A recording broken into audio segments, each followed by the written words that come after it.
There's a perception that time spent asleep is time wasted, but it is widely recognized that inadequate sleep is associated with multiple acute and chronic conditions and results in an increased risk of death and disease.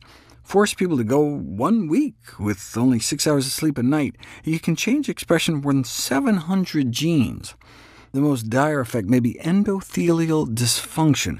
The endothelium is the thin layer of cells that covers the internal surface of blood vessels, and is responsible for allowing our arteries to relax and dilate back open properly. Randomized people for about a week to get 5 rather than 7 hours of sleep, and just that 2-hour difference a night resulted in a significant impairment in artery function. OK, but what do these numbers mean? I mean, how bad is a week of 5-hour nights? Sleep deprivation is no joke. The magnitude of impairment is similar to that reported in people who smoke, have diabetes, or have coronary artery disease. No wonder people who sleep less than 7 hours a night may experience a 12 to 35% increased risk of premature death, compared to those who get a full 7 hours. Yet a significant proportion of the population may routinely get less than that. Sufficiently long, restful sleep sessions each night are said to be an indisputable cornerstone of good health. OK, so what can we do about it? Those who have sleep apnea, a common consequence of obesity that interferes with sleep, benefit from the use of CPAP machines while they're losing the weight to treat the underlying cause, hopefully. But what if apnea isn't your problem? What if you just have trouble falling asleep or staying asleep? In my book, How Not to Diet, I have a whole section on sleep enhancement, where I go through the 4 rules of sleep conditioning, the 4 rules of sleep hygiene. What if you follow those guidelines but still can't get to sleep? Any natural dietary remedies? I already have videos on using kiwi fruit to fight insomnia, and tart cherries too. Are there any vegetables that might help? Lactuca sativa is a plant that has been traditionally used in the treatment of insomnia. What is this exotic-sounding leafy vegetable? Lettuce.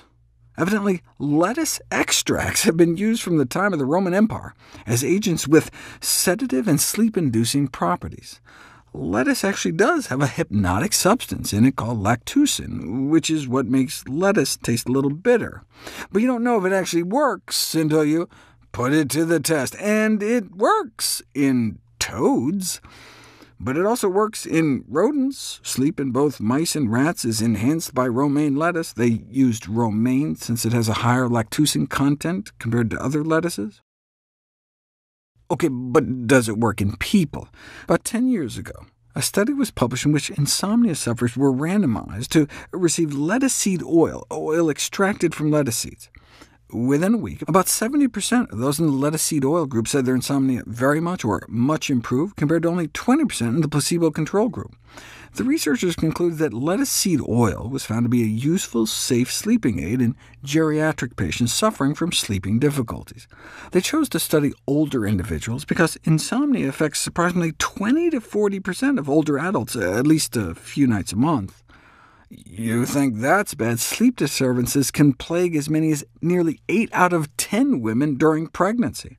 Of course, there's lots of different sleeping pills, but they may endanger the fetus or mother.